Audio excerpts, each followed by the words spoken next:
thank you for having us in your home. It's a great place. It's awesome to have you here. Thanks for being here, guys. It's really beautiful. So I wanted to talk to you because you're an expert on all kinds of really cool stuff. I wanted to talk about culture and drugs and how we view certain drugs and how we favor one thing over the next. So, I've been thinking about kind of the fear that we have in our culture with drugs. Could you tell us a little bit about maybe some double standards, some things that you find interesting about this? Yeah, I'd love to. I think that's my entry point into thinking about the way in which we think about psychoactive substances in this culture. So if you think about if you think about LSD, for example, and you think about all the representations in film and television, what you see is something that's probably not anything like the experience you have had, right? So they're cartoonish, or they're clownish, or they're overblown. And looking at those, I think, what are we afraid of? Why are we representing this experience this way? Because there's a deep fear of what taking that drug might be, for example. And culturally that makes sense, because it was the 1950s when it broke in the United States, and it broke through psychoanalysis, and it makes sense. But then we've been around that drug for many, many years and decades, and yet we're still really afraid of it, right? So why are we so afraid of it? And yet what we're not afraid of is taking tons of opiates through a pharmaceutical prescription from a doctor, or drinking ourselves to blackout. People do that regularly. Right. Like, we're not afraid of that, but we're afraid of this other experience. And so I want to think about, what is it? Is it a cultural training? Is it we've learned this through popular culture, and so most people don't have an experience with something, and so they're dissuaded? Or is it something about the substances themselves? And I think it's the former. I think it's largely, I think there's something about psychedelics that pushes people away a little bit because it's scary. You have to kind of come in contact with yourself. Right. But clearly we've been taught through popular culture that some things are bad, and we believe it, right? So there's good drugs and bad drugs. Because there's I remembered some old video. What was the lady from Mad About You? Right. I don't know her name. Right. Yeah, she there's this old video of her taking some psychedelic and running and jumping out of a window as soon as she takes it. Ah! Right. And they just show her dead, splattered which is body. the apocryphal story, right? And it's not apocryphal. I think it actually did happen to one person. But those were people in studies getting tremendous doses of LSD in the early days when we were thinking about using it in psyops, right? We're thinking about using it as a weapon. Yeah. And so when you give somebody who doesn't know they're having a ton of microns of LSD, and they, they might jump out a window. But yeah. But as we're talking right now, unfortunately, there's probably drunk drivers hitting people as we speak. This moment, yeah. And when we look at, I've looked at some research that shows that deaths, with psychedelic use are virtually non-existent. Absolutely. Compared to pharmaceuticals and things like that. Here's an interesting, this has nothing to do with death or risk, but it has to do with users self-assessing the costs and benefits of the substances that they use. So there's this guy, Adam Winstock, he's an MD, psychiatrist in London, and he has this thing called the Global Drug Survey. And he did a study, he does many studies, but one of his studies was called the Net Pleasure Index. And what he did was he gave them tons of questions, and ultimately what they were doing was assessing what are the costs and the benefits of all the things that I do, all the psychoactive substances I do, whether it's nicotine or alcohol or on it. And at the top of this list, and the first 4 or 5 items are all psychedelics or ecstasy, things that are drugs that most people don't use most of the time, but people found the costs were so few and the benefit was so high that by far it was the top of the net pleasure. Right? For bang for buck net pleasure, it was the top of the list. At the bottom, alcohol. Right. Cigarettes. Yeah. Opiates, the things that people tend to do more regularly. And I thought that was fascinating. These are people who self-assessed. It was something like 25,000 people took this survey. Granted, they were self-selected users, but clearly, there's some drugs that we're most afraid of that are the drugs that people who use them and know them and have knowledge of that experience find it to be far more beneficial to their pleasure than all those other things that we've normalized socially. So that brings a couple of questions to mind. One is the question of pleasure. Is it okay for us to alter our consciousness for the sake of pleasure when it's not booze. Right. Right? Is why what is it about booze that makes that okay, but all other versions of pleasurable consciousness changing experiences that makes it not okay to do or dangerous. Or, I mean, or fearful. It feels kind of like the Red Scare or something, where it's like communism's bad and all the communists should be rounded up and put in prison, or I think it's called the drug war. Right. I think we did do that, right? I mean, we basically criminalized use of certain drugs. Right. It was supposed to be the distribution and suppliers, but we couldn't find them, so we mostly have stepped on the users. So all those people in jail are there for low-level drug offenses, really. Right. So I agree. I think it's a fear, and I think about. I'm a relatively moderate to non-drinker. Alcohol doesn't metabolize very well with my body. Unfortunately, it's the most socialized drug, and so everywhere I go, that's the drug that you're offered for pleasure. And so I might have a drink, or I might not, or if I do, it'll be a small one, and then I sit around, hang out with friends, who will proceed to drink for the entire evening. So I am this participant observer all the time and watching my whole life, watching people drink, and I enjoy being around them. It's great fun most of the time. But I observe what alcohol does to people when they continue to drink it, and it is like no other drug. Really. Yeah. And yet it's the one that's most normalized and sanctioned culturally. I see. Yeah. We can use it, and I find that people lose control. They don't, and we're okay with that socially. It's okay if you wake up the next day and say, "Whoa, I really tried one on last night. No idea what I said." I woke up with someone I've never met before. That was crazy, right? Yeah, and we wink and nod, and it's okay. Right, and how out of control can you be for that to be the case? Like when you black out, you are blacked out. Right. And it's terrifying to me, this notion that out, right? Because I've drank plenty in my time, and yeah, like, when I was in New York, it'd be 4 a.m, the bar's closed. I listen to music on the headphones and wake up in Coney Island. Wow. And you're like, wait a second. You're not. I went to an Irish Catholic college where everybody drank, including the Christian brothers who ran it, who make brandy and wine. So it was just, so my first time away from home, everybody drank heavily. And I realized later that most of them were probably functional alcoholics, or maybe not so functional alcoholics. But I thought to myself, it's like they're trying to run away from something. Drinking feels like getting away. Right. And a lot of and I have no problem with that. I like getting away. I do lots of things. Right, yeah.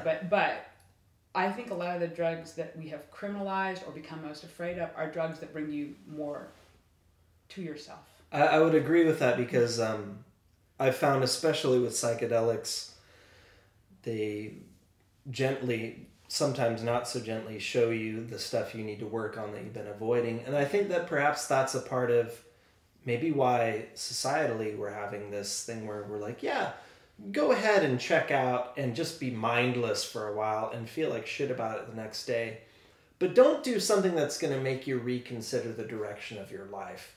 The fact that you're a slave to whatever it is you're a slave to, or the things about yourself that you've been avoiding, about the way how you treat people and things like that. Because time after time, experience after experience, we could just take people in popular culture and see the ones who have done psychedelics and how they talk about themselves, and even like the musicians over time and the things that they create and what they talk about is like, are you talking about superficial things, or are you talking about kind of the bigger questions of life? And I think that the less people ask those big questions in life, the better it is to keep, greasing the skids of society as we presently know it. Definitely a capitalist society where you always have to be in a state of want, right? Where you always need to consume something. And being self-satisfied is really... When you're like, I don't need anything. It's not really an option in that cultural context. I think, so often, I teach American studies and I study culture, and often I look at the United States and I think, the pathologies, the many pathologies at every level that... It's like 30 years from now, 100 years from now, I hope people will look back and just think, what were they nuts? Like, what were they? But instead, it seems like we just keep ratcheting up. And I think there's got to be some breaking point at which people decide.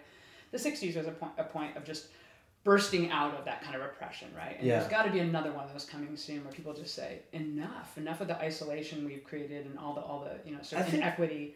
I think that is happening. with a lot of the friends and acquaintances and professionals that I've met, working with Reality Sandwich and disinfo.com and things like that, and Hamilton Morris from Vice, there is this idea, there is a resurgence of sorts, but I think that what we're seeing now is a smarter, cleaner version that doesn't have the same naivety that happened in the 60s, because there were no leaders. Right. We have people who are, we have the baby boomer generation who can say, well, we tried this and this is where we failed. And a lot of those people have become complacent and or bitter, but some have remained as guides and helpers.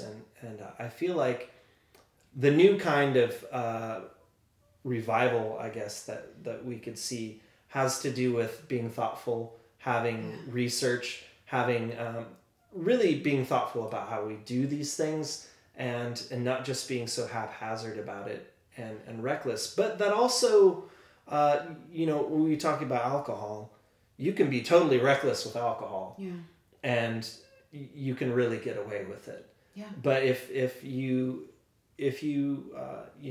are caught with a bunch of LSD or something like that, you're done for. It's the same. But even people who use what are considered harder drugs, I know that you've looked into drug users who aren't just psychedelic drug users. They use all kinds of drugs. And what are our attitudes towards them? What are the things that we need to improve in what we're doing? Gretel has much to say about that. The cat has much to say. Let me back up, and I'll end up, I think, maybe where you were going. Okay, yeah. Okay, so I really liked, you said two things I want to follow up on. Okay, yeah. One was this notion that we have a layer of knowledge, or we have a generation of knowledge, or whatever you want to call it. Many layers, actually, outside the United States and Western culture, but certainly we have experience. So it's not the naivete of the 1960s is not going to be replicated exactly. Yeah. And there's a scholar, Sarah Shortall, who talks about this experiential rhetoric and the authority of knowing what you're talking about, of having empirical experience with what you're talking about. So having done it. Having done it, right? And so you and I can both come from an experience. I'm not outing you here.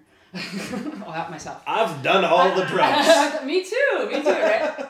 It's great. Try it. Let's try it at home, kids. So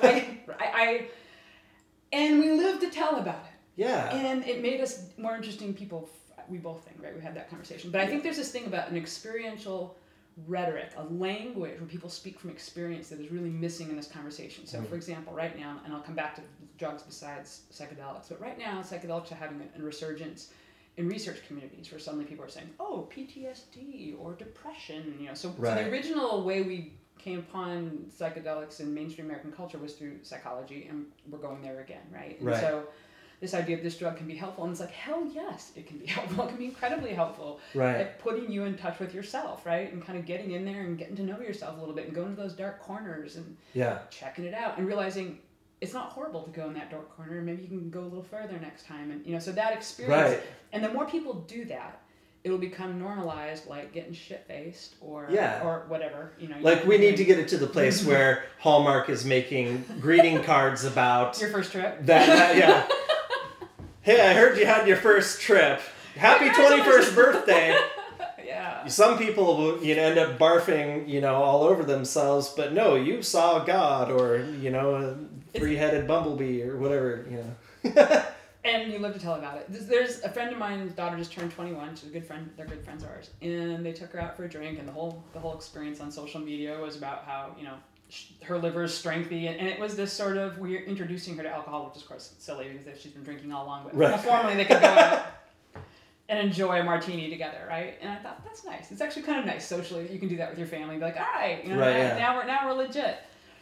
And what would it be like in that Hallmark moment of being like, okay, you feel like you want to try psychedelics, like this might be your first show. Let's go on a hike and let's go check that thing out, right? Because there's that rite of passage that even right now alcohol fulfills that, but knowing all of the negatives that we have with that, seeing that it's possibly one of the worst, well, statistically it's one of the worst possible rite of passage intoxicants you could possibly do. Yeah. And then if you say the psychedelic experience is the least, but then it comes into questions of religions, and people Right. who are religious are like, no, it's easy. You can be a Lutheran and get trashed, but being a Lutheran and going to an ayahuasca ceremony or doing DMT. And that's around culture, the right? street, Because some cultures, taking hallucinogens is your spirit quest, rite of passage. Yeah. Right. So that's a cultural thing. But coming back to a notion, there's a layer of knowledge out there that we have. Like, let's not, we're not blundering in the dark here. I think what's so important about that language of experience, and the more people can talk about their experience. There are a lot of people who have tried lots of things, and we've been silenced. We've been criminalized and silenced through the drug war. Right. And part of my project is to say, let's talk about this. I have a project called Vox, and it's like giving voice to silenced users, and they choose to do it pseudonymously. But I think it's really important for people who don't have any of that experience to hear what it was like to be a truck driver taking crosstops and doing speed in the 70s that your Mormon boss was giving you because he needed you to get back in time, So there's a lot of ways in which we've used drugs as a culture that we just don't talk about. We don't talk about it. Right. Yeah, it's happening. It's always happened. It's been going on. And I was thinking about that because as a writer on psychedelics, I had to publicly admit that I had done psychedelics. Right. And I think maybe all psychedelics in general are Schedule 1. You might as well be cocaine or heroin. Now, I've done those drugs too, so it's like, okay, the cat's been out of the bag anyway, but, how am I going to apply for a cushy job at some... University. Right, a university. Pre-tenure. Right, but it's that sort of thing where I'm realizing that you just have to, at some point, have the boldness to do so. Take the risk that there are people like us who are taking the risk to say, yeah, I have done it. To break the silence, which it's just a silly silence. I mean, we're 50 years into the silence. But I should say that I think that the one place that's been the province of people being able to talk about their drug experience is the arts, especially literary arts, right? I mean, that's the one place people have been able to talk about the doors of perception and all that. Throughout history, people have been able to talk about their drug use, whether it was laudanum or heroin or opiate, whatever it was. I think the thing that's one of the reasons I'm interested in talking about psychedelics, especially among drugs, we could talk about smack, we could talk about all kinds of things, is that psychedelics to me are this apex of a kind of experience that people are unaware of, that is available to them. I think largely in the United States, people are not aware of the experience that's available. So we go back to the popular culture, the terror of talking to the plant. Right. Or like, I must be crazy if I'm talking to the plant. It does look, it looks like psychosis, right? The way it's represented, it looks like psychosis, or it looks like danger, you jump out a window, or it looks like you lose yourself.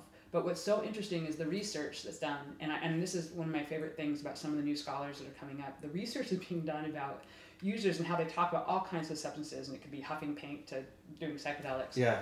They all talk about this art of being themselves, or the art of being oneself. And there's the sense that you are coming to a self, or you're performing yourself every day, and that doing different substances is just coming in contact with different kinds of selves that you perform. Right.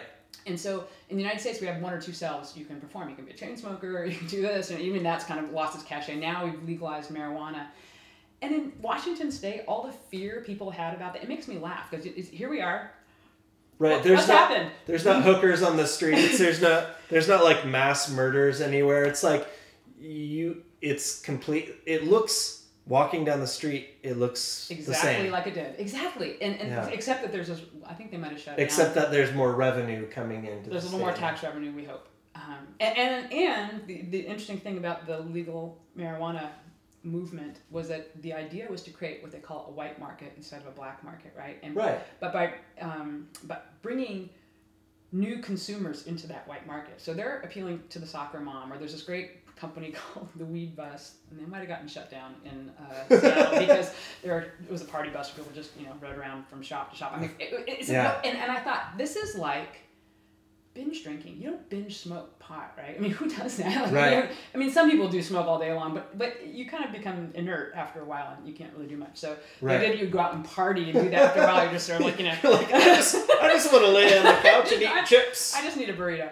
Yeah. But they have and one of their services is a limo that picks up business travelers from the airport and takes them to various, so people who are tourists come in and buy pot. Weed tourism. Weed tourism. And And I think this is genius because it's taking people from Topeka or wherever they're flying into Seattle from business and saying, have an experience. Yeah.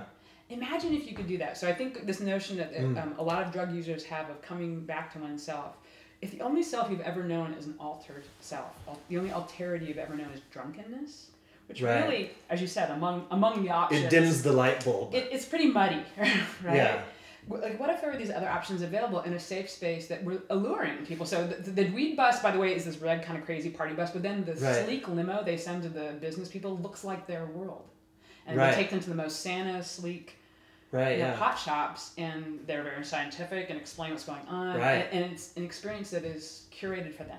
Well, I think that this is one of the great ways that we can see kind of an iteration of what Dr. Rick Strassman has talked about and what Dr. Dennis McKenna has talked about.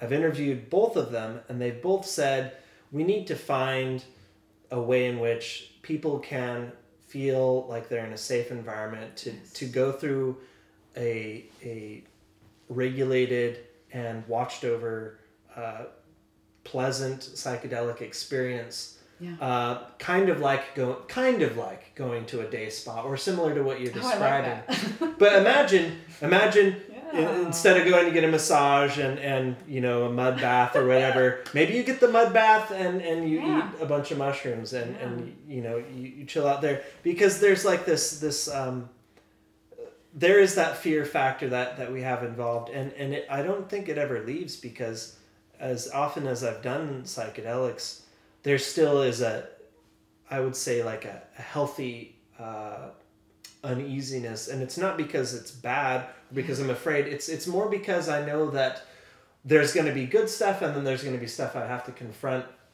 And really, I think that that's maybe the crux of why psychedelic is the least exciting, because where else in the world, more so than America, do we see that people don't want to confront what's really going on? Yeah, right? So absolutely. Yeah, going to the heart of yourself is something we avoid at all costs, for sure. Yeah. And, so I just, as you were talking, I thought, maybe it's because I grew up on the West Coast, but almost everybody I know who likes psychedelics, had a good psychedelic experience, continues to use them off and on in their lives, their first experience was somewhat managed by somebody. Mm-hmm. And usually it was, let's take some mushrooms and go out for a hike, or they would ask you, what do you like to do, and it would be somewhat made safe that way. And I feel like that's actually something. One of the things I love about users of whatever substances, they have a subculture, and I study subcultures, right? So heroin users have a subculture, and every city is slightly different, but you know what it's like. Right. Or people use ecstasy. There's the ravers who use ecstasy, and then there are other people who use ecstasy, and there's a cultural understanding and knowledge that comes with being introduced to a drug, understanding its effects. And once you've done it, you know what you're in for, right? And so you kind of know what's happening next. And I think people often graduate from mushrooms, say to LSD or to ketamine or something else. Right. It's a different kind of version of that same experience. Right. But the people I know who've had negative experiences largely are people who are not cared for in that transition. Right. And that's so interesting, because you go back to the 60s, and Leary was talking about set and setting are so important. And that's totally true. Man, there's a couple of different things that I want to cover, but one of the ideas is that when you have this idea of regulation, right? We were talking about marijuana being regulated, people coming in and having things explained to them. There's even with marijuana, there's still the iffy factor. When it's a black market, when you're buying weed from your weed dealer, you don't know where it came from. You got to trust the dealer, but it could be laced. It could be terrible weed. It could be really great weed. It could be the kind of weed that makes you anxious when you're looking for the kind of weed that makes you mellow. Right. If we had that with psychedelics, for instance, then we would be able to know, okay, well, this is legitimate LSD. It's not something else that's like it. Right. It is actual LSD, and this is the amount, and this is what it's recommended for. If you've never done it before, we recommend this dose, blah, blah, blah. Just like you would see on aspirin, right? Or anything like that. If you just have some, but we don't have those. So anyone who wants to explore their own consciousness in a different way other than dimming down, and in fact, I would say virtually all people who have had psychedelic experiences say that it expands the, they talk about consciousness expanding drugs because you become readily aware of other things. There's like, the first real LSD experience that I had, and I say real because the first 2 times I did it, it was bunk. Oh, right? that's disappointing. Right, you're like, nothing's happened, man. I chewed on that piece of paper. Right, nothing. yeah. I just chewed on paper. Right. But the first time it really started coming on, I was like, there it is. Because it was what I heard. It wasn't what I saw. I wasn't seeing ponies or, lasers flying through the air. I heard. Have you ever seen ponies? Unicorns and but my friend was walking behind me and she stepped in a mud puddle. And instead of just it being something I didn't notice at all, it went sploosh. I was like, was that a mud puddle?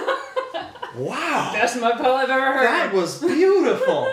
And then that's how the experience came about. And that was, I think about the Dalai Lama in his book, The Universe in a Single Atom. He talked about one of the keys to enlightenment is observation. Seeing the glimmer of sunlight in your cereal spoon first thing in the morning. Yeah. Like paying more attention. And we go through our life from one distraction to the next. And culturally, we've ramped up that pathology, right, of being distracted constantly. And the constant distraction. And when we have that experience, though, that's when I was like, wow. So if we had this regulated response where we knew, okay, this is the real deal, then there is another level of safeguarding. Yeah. Like, drugs are dangerous. Why are drugs dangerous? Because you could get shot buying heroin. Right. You could get murdered. Right. You could get raped. All these terrible things could possibly happen because of the way that all of this is happening. Black market works. Right. And if it wasn't that way, there would be a lot more measures and safety involved. And different kind of participation, right? So we... I talk about this, but we have over generalized from people who are addicts to the whole experience. And addicts are a tiny population of every single substance that's used, except for nicotine, where it's 80% of people. But for everybody else, it's way under 30%, maybe more like 20%, or 7% people become addicted to that substance. For every single substance. But we think that everybody who uses heroin becomes addicted, or we think that everybody uses meth as a tweaker, right? I could go on and on. So if we've over-extrapolated from addiction to think it's the entire experience, what we've done is eclipse the rest of the experience, right? So your notion that if things were regulated or if people were introduced in a way that was safeguarded might have a different experience is so critical, I think. And there are 2 things that came to mind as you were saying that. One is, with the legal marijuana in both Colorado and Washington, one of the big problems they had right away, for one thing, the marijuana they're growing is just kick-ass. It's dangerously... They're powerful. Dangerously kick-ass. And most stores are really good about walking you through that. But if you have no experience with it, they're going to start you sort of at some end. But the edibles have been a huge problem. Because those are so powerful. Because they're so powerful, and it's a whole day experience usually. It's a good 6 to 8 hours. And if you're kind of, you've got the munchies and you got something sweet sitting in front of you, you might eat the next one, and then you're just like high-faced beyond belief, right? Yeah. And so they had to make up these cards, and they have them posted all over various stores in Colorado and Washington that say, edibles, take the dose. Eat it. Wait 30 minutes or more. And it literally says little icons of like eat, clock, wait. Right. Check in. How am I feeling? Right, yeah. Wait some more before you eat some more, because they've had people just start gobble it all a whole bunch. So I'm not feeling anything yet because it takes a while to be metabolized, right? Right. And so they saw a problem and they went, oh, people are not using this right. Let's help them learn. I've only taken edibles once. Oh. And it was on December 21st, 2012. And I was at a party with a bunch of middle-aged, well, I guess I'm middle-aged now. It was with a bunch of baby boomers, and they were all like really stoked that weed was legal. So they had regular cookies, and then they had pot cookies made with pot butter. And when I smoke marijuana, I smoke very small amounts, like a toke or 2. Where everyone else is puff pass for like a couple, several times around. I'm like, I had one, I'm fine. Yeah. but so I ate half a cookie. And about an hour later, I was so impossibly high. I was following a relative around who knew that I was stoned. Your stoner buddy. But I had forgotten who she was. I was so stoned that I was like, why? Who is this person and why am I following them around? Oh, it's okay to do. Oh, I know this person. I'm going to go sit down. No. Right. So yeah, I know that idea. So imagine people had no experience with that drug. That would be terrifying. Right. I would never want to do it again. Right. And they would, exactly. So there's that end of the spectrum of we're seeing that happen as people are being inducted into what used to be a black market drug and don't know how to use it, and they're taking what is actually a kind of commitment of an experience, because you do an edible, you're not going to be unhigh in an hour, you're on that ride for a little while. You can't just ride it out a little bit. Yeah, no, I mean, you're going to be high face. So there's that, but there's also the situation right now where all these people who have become addicted to prescription opiates, because that's a big problem. Because they're in chronic pain, or just because they like the feeling of being addicted. It feels good. Right, it feels awesome. I like opiates. It feels good, man. But they're very expensive, and when your insurance changes or you lose your job, then you switch to heroin. And we've had a spike in heroin deaths because people are not used to using heroin. They're used to having a metered dose that is heavily regulated. Although people were there was for a little while people were ODing. I can't remember. Is it OxyContin is the time released? When codone is the regular, and then I think Contin has a time release of 12 hours. So people know if they got OxyContin, they could smash it up and then get the whole dose at once, which is right. Doing more at once. And people were overdosing when they were doing that, and then people who made the drug fixed that problem. But then they turned to heroin, and of course heroin is totally unregulated, and something can be stronger than another shipment, and so spike in heroin deaths. Yeah. I'm like, there is a great example of what regulation would avoid. Right. Right. And that's what's pretty wild about this whole question. Too, okay, we have the regulation issue, but we also have the issue of if I'm a graduate student at the University of Washington. You teach at the University of Washington. I've done all kinds of drugs. But I don't do drugs every day. I do drugs pretty infrequently. Exactly. And even though I did do drugs for like a year straight, I did cocaine for about a year straight, but I quit. I didn't go to a 12-step program. I just decided I didn't want to do it anymore. Mm-hmm. So I go through all of this, but I live a healthy life. Right. I'm a healthy person. Right. I used to drink a lot, and now I don't drink. Right. It's a decision I've made. And I guess what I'm trying to say is that in the past, other people have labeled me a drunk or a druggie or this or that or the other, but that's not who I am. Right. I'm a smart person who's living their life. I just finished writing a novel. I'm doing things, right? Yeah. And we have this idea that it's one thing or the other. Yeah. Like if you've ever done drugs, then you have a drug problem. Unless your doctor gave it to you, then it's totally okay. Right. And I do know people, even religious people, who have a prescription for Xanax or for Valium or for whatever, and that's totally cool. That's no problem.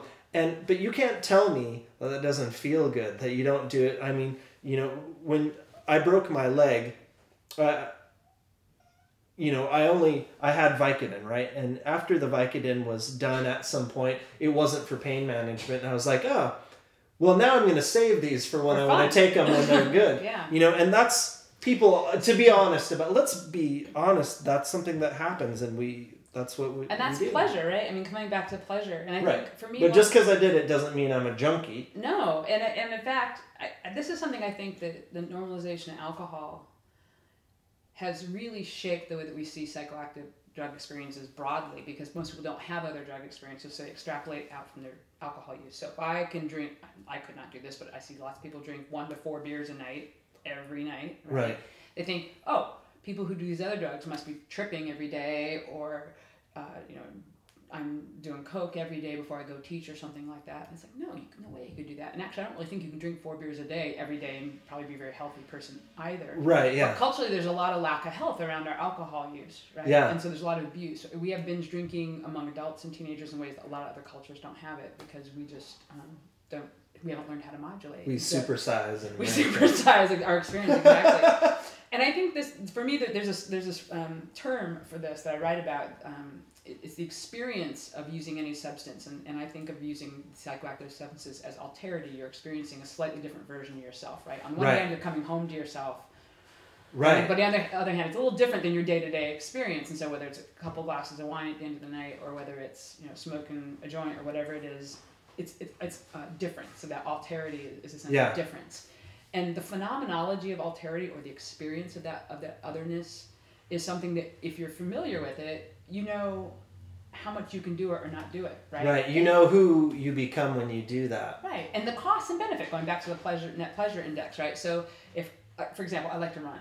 I am not going to go run 12 miles every day because I couldn't do that thing. It's exhausting. It's exhausting. Like, it would be hard on my body. It takes a lot of time. Right. No more than I could eat a pot brownie every day and function and be functional, right? But there are people who are functionally drinking a lot every day. And I don't mean to be anti-alcohol because I really love alcohol. Right. But I think as a culture, we look at using drugs through that lens, and some people think, oh, you must be doing this. And it's like, well, no. And then there's the fear that if we make marijuana legal, people will be smoking pot all the time. And they're actually not. For one thing, it's expensive. You can't afford it, and it's stronger. Two, most people who are smoking pot legally were probably smoking pot before, and you didn't know. Exactly. And and as much as they did or didn't, or maybe they did it once in a while or whatever it was. I smoke pot occasionally, but I haven't gone to a weed store to buy weed. It's interesting. I recommend it. It was a bizarre experience, and in fact, it was really hilarious because my friend and I went. We did this, and we got educated about what they had there, and they have energy shots. It's such a classically American experience because now this market has just been filled with all the potential products, right? And they have beautiful buds. I've never seen buds like these buds. Right. And we came home, and there was this hilarious moment where we both had this inclination to hide it. Where do I put this so no one will find it in case the cops show up? And then I thought, right there on the coffee table is where that energy shot with sativa is going to go. Well, and I have seen, a bit of that normalization where adults brandish their weed paraphernalia where they used to hide it, which I think is healthy because even in relationships and family, right? Family drinks together, but they hide their weed. Right. It's just this strange and you go off thing. On your own and smoke. Right, and there's something about it that is causing a schism in and of itself, and that's kind of a cultural, that's been trained in us. Absolutely. That we can't be, it's like one of those things, and it goes into way beyond drugs, the idea that we have to compartmentalize and hide ourselves from each other, even those that we're closest to, like not being able to have open conversations like we're having.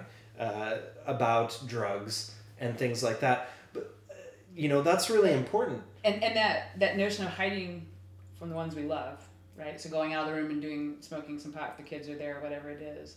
It'll be a different world if we don't do that, right? And I kind of grew up in that world, I grew up around people who did drugs, and so it was a known thing. I think that's why I didn't have fear of it then, and I don't have fear of it now because it was somewhat normalized in my life. But when I think about, I don't know if we'll get to a point where something beyond marijuana will become legalized in states or the United States, but I think the more we become aware of our use practices, whatever those things are that we do that change our consciousness, the better off we'll be. It kind of goes back to the beginning of our conversation and knowing yourself and becoming and spending time with yourself rather than being distracted from yourself all the time, whatever that thing is that you do. And so not going away from your loved ones when you do that thing and revealing yourself to yourself. So one of the biggest challenges, though, is the fact that we may say, oh yeah, I've done the drugs and I'm okay, right? And to say that there has been this ballooned out version of what a person who's done methamphetamine or has done cocaine or heroin, what they look like. But there is the fact that there are addicts, that lives are ruined, people are hurt. How do we countenance that and say, listen, how do we make it so that we're actually having an adult conversation where we're respecting each other's individual right to our own bodies, our own minds, our own consciousness, and which channel we're turning that consciousness to? How do we assert our autonomy and at the same time allow ourselves to be able to have an open conversation about what addiction really means and kind of address the troubles that come with that. How do we come to a balance? How do we tell this story to people who don't want to have anything to do with it and are continuing this sort of, it's a black and white thing? How do we break out of that? Well, so I think that's a great question. I think that is the question facing the United States and any place that wants to get past the sort of oversimplification and kind of cartoonish war on drugs, right? So you have to have an honest conversation. Part of that honest conversation is thinking broadly about what are we actually doing? How do we talk about the things that we're doing? So there's a couple things I would answer to that. Thing one is, yeah, there are people who become addicted, and there are people who become addicted and can't stop being addicted, right? So that's one end of the spectrum. They suffer, and their families suffer, and it is terrible. Yeah. I know some of those people very well. Yeah, me too. Right? And so we know what that is like. And so I'm not cavalier about it. On the other hand, if you think about the trajectory we've been on with alcohol, right? So we go through this era of using alcohol in the late 19th century where people are going to pubs and just getting shit-faced and polluted, and the whole temperance movement starts with women because wives are sick of their husbands just being, either working all the time and then drunk, belligerent, right? terrible people. Trying to get away from their horrible lives exactly, and all the abuse that was coming home because of that. Right, so there was abuse. So there was very little alcohol use that wasn't abuse because it was very strong, and the way they used it was at the end of a long day, and it was to obliterate what had just happened. Yeah. So and then to have to go home to the Puritan lifestyle wasn't so fun either, right? Right. So there's all of that. So then we go through Prohibition. So that finally gets hold, and we go through Prohibition where people are drinking bathtub gin, right? And partying anyway because we're going to use these substances whether they're legal or illegal. Yeah. And somehow when we come back to our senses and go, okay, maybe we can learn how to use this substance. Right. We do. Right? We do. And you could argue that most people most of the time probably use alcohol in a controlled way. You could argue there are a lot of people who abuse it. You could argue that we push it culturally. Maybe that's why people have access to it. We promote it. Yeah, we promote that. I mean, you go to any, it's branding on everything. I mean, we don't even see anymore how much we push alcohol. But we don't think that we want to take alcohol away from people. We think that people should learn how to use alcohol and balance in their lives. So if you have a problem with alcohol, then you should see your doctor, or you should go deal with the problems you're having that's making you binge right now on alcohol. Right. Yeah. We believe that people should be in charge of themselves. So if you use that, but only with alcohol. But only with alcohol. But that's a cultural example, right? We demonstrate that we can do this thing. Right? We've gone through all the highs and lows of alcohol. Right. And you might argue that we're at another low with all the binge drinking and problems that are going on with it right now, but I think that has more to do with the pathologies of our culture that we're not talking about. So if we have those honest conversations that you're talking about, the potential is that we could begin to have them about other substances. The other pillar, the other aspect I think that's really critical is to recognize that the pharmaceutical industry has radically changed the way we think about drugs in the last 40, 50 years. So alongside criminalization of users and illicit drugs is the medicalization of pharmaceutical drugs and this medical authority to widely prescribe drugs that probably are not appropriate for most people who are using them, right? So the spike in amphetamines and ADHD drugs and the smart drugs and what we're doing is we've created this kind of marketplace for it, so it's being marketed, but we're not really. We're just starting to have the honest conversation. Adderall for kids. Right. Children's Tylenol, children's Adderall. My 5-year-old needs Adderall because she is not doing as well as Susie and Sarah are, and so I need her to have that smart drug. It's not a smart drug, it was designed for something else, but culturally we started to abuse it that way. Right. And so we'll go through the same things with these pharmaceutical drugs. The problem is that it's harder to have honest conversations about them because the people we trust most to tell us what to do, doctors are the ones who are pushing them, right? Right. Or prescribing them. And actually a lot of doctors feel they have to give these drugs when people come and ask them because ask your doctor has become this thing. Right, yeah. So I think that getting back to this notion of how can we have this conversation when we know that addiction is real and abuse is real, it's like culturally we will continue to go through these patterns. So that's not a reason to not give people access to things, right? Right. We're doing it already. We're doing it with legal drugs, with illicit drugs. Right. I think that perhaps there's a fear that Pandora's box will be open that, well, we can't give them all the drugs. We just have to give them a couple. You can have 3, but I want 7. No, 3. I don't want this 3 though. I want the other 3. Yeah, these ones suck. Come on. I know the stuff is in the back. You can't have those ones. The top shelf drugs. Seriously, I really don't want the three we have. It's like alcohol, nicotine could care less, and the pharmaceuticals I'm not really terribly interested in. That's so funny. So,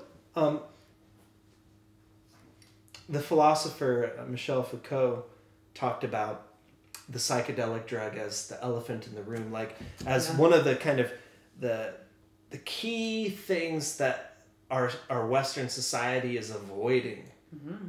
And he goes in to talk about sexuality and other things, but one of the things he talks about is we're avoiding this elephant in the room but he says it's one of the most important things that a person can do. Yeah. And he talks about, I'm going to just change the tone a little bit and discuss how for 27 years as a Pentecostal evangelical Christian, I was told in worship songs, I was told in the Holy Book itself, that if I do these things, I will experience God. Not the idea of God, but I will experience God. And though I did have mystic experiences, not the one that I felt in my heart of hearts was available. And it wasn't until I had a psychedelic experience that I went, oh, oh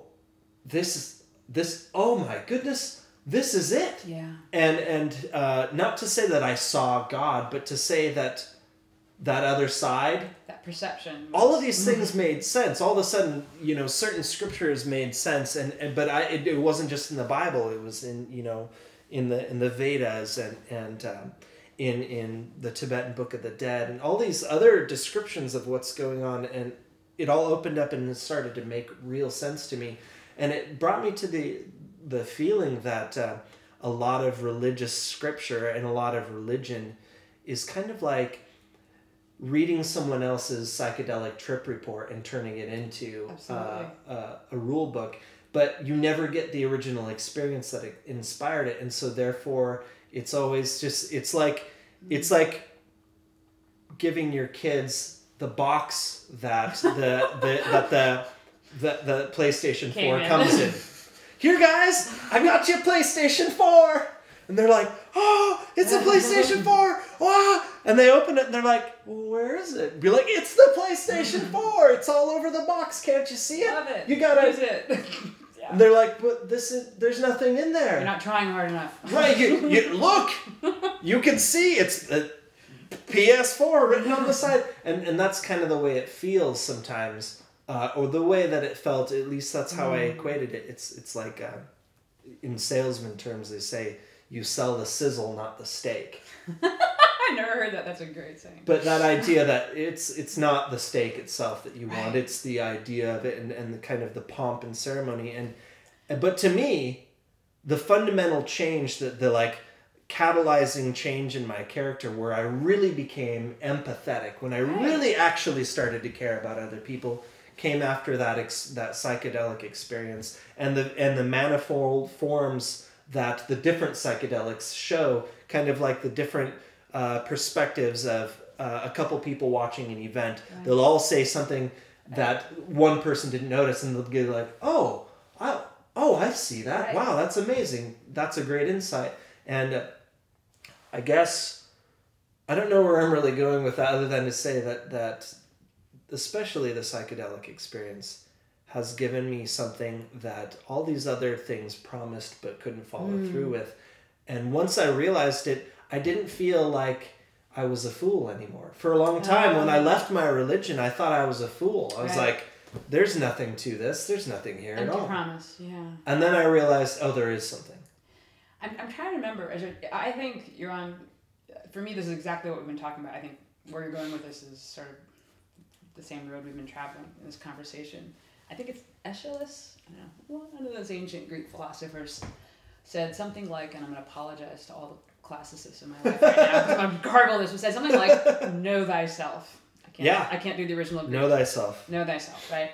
And I, when you read, whether it's the Bhagavad Gita or whether it's, Muhammad, whoever it is who's doing the talking, and somebody that we in the world have decided this person had some real juice that we should listen to. Right, yeah.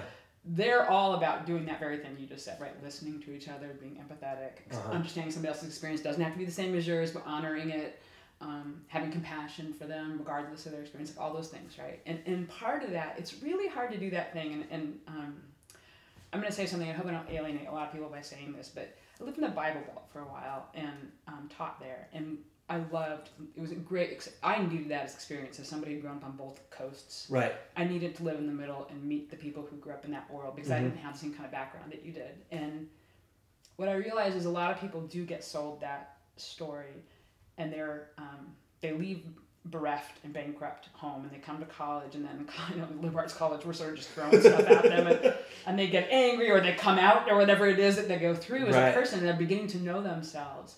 But the tools they have to know themselves are go to the sorority or the frat party and get hammered. Right. Find yourself a mate. Yeah. Find yourself a job. Yeah. Aren't really any of the things that anybody who spent some time with themselves would say, this is an important step in your journey to knowing yourself. The way you describe that is my sequence. I went from Christianity to drinking to cocaine. And then to prove that I wasn't a drunk or a crackhead, I went and got myself a fancy corporate job.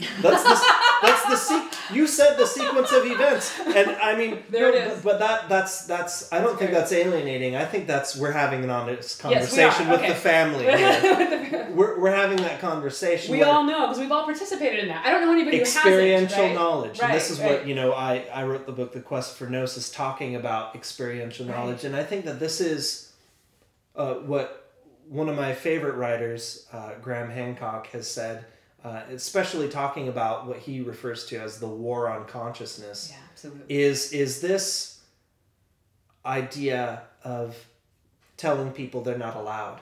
You're not allowed to have this experience. Right. You're just not nope, you can have, like we were talking about earlier, you can have this one, or this one, but you can't have those. Right. Because those are dangerous. Right. And then you find out why they're dangerous, and it's not because they're dangerous to you per se. No. They're dangerous to hegemony. Absolutely. They're dangerous to the powers that be. And I guess, what can we do, obviously in kind of the academic world, there's a resurgence in research, and philosophically there's a lot more room to play. But what can we do to help things along in a better direction? How do individuals take away from this conversation we're having? What can we do? I think coming out is really important. Just admit that you do the drugs. I think coming out as a user is huge because so I've done it in a few contexts, conferences. Often I'm at a conference with a bunch of drug scholars, none of whom knows what they're talking about. And it's really obvious that I'll ask some probing questions and I realize, you haven't done this thing. And then I'll say, well, I've done that. And often there's like this pause. And people they're not appalled. They just actually don't know how to handle that news. And they're sort of like, is somebody going to react? Wait. And you know why? Because we've criminalized that, well, it's right? like religious scholars, too. Right. It's the same thing. Right. It's like, well, this experience here that they had, that they were doing over there, and I'm an expert on that thing that they did that I've never myself seen. But I can tell you all about it. And I can tell you the risks associated with it. And it's like, but have you been there? And it's not that you have to be there. I mean, I think one of the dangers of cultural studies, to sort of, I think, talk about some of the limits of my field, is that we've gone this direction of identity politics. So if you are transgender, you can talk about that. Or if you are, a Latina in poverty, you can talk about that. But and there is value to that, but that's not the only people who can talk about that. So I don't want to suggest that you have to be a user or talk about drugs, but I think those of us who have used those drugs really ought to come out, as we have, and have conversations with all kinds of people. So over the new year, I went away with some friends, and I said to my son, "Oh, we're going to go off. So-and-so wants to do mushrooms. He's never done them before, so we're going to do that." And he was like, "Okay, have fun doing those mushrooms." And it's normalized. I don't do that a lot, but it was normalized to him. Like, "Oh, I trust you. You will go do that thing." And I think the more people hear that in their environment, we'll start to undo the work that 40 plus years of villainizing and propaganda has created, this fear of that. But the other thing, and this is something we talked about early on that I think is so critical, I think we can do is talk about pleasure. Yeah. And bring pleasure back into the conversation. Because we're not doing this just to self-medicate, because culturally we're so obsessed with self-medicating. But I write about, is it really that different to have a couple of glasses of wine at the end of the day, or smoke a little bit of pot, or go for a run, or take an antidepressant to feel less bad. Like, what are we talking about on the scale of things, right? And if we start thinking about the ways that our use practices are broadly, I think we will stop thinking about pleasure as this antithetical notion to how we are every day. I do a lot of things that bring me pleasure every day, and they're all great. And sometimes, like on a party, or if I'm going to go do some ecstasy or something, have a really good time, that's going to be super great, right? Yeah, yeah. You know, but totally. But put it in context with other pleasures. Yeah. Well, I think that's a great spot for us to stop. So the takeaway here, guys, is start talking about this stuff with people. Don't be afraid. You stand up for yourself. If you like that shit, you talk about it. You talk about it. Stand up for yourself. That's right. And be responsible, too. Talk about being responsible. Thank you so much for having this conversation with me. It was my pleasure. Thanks.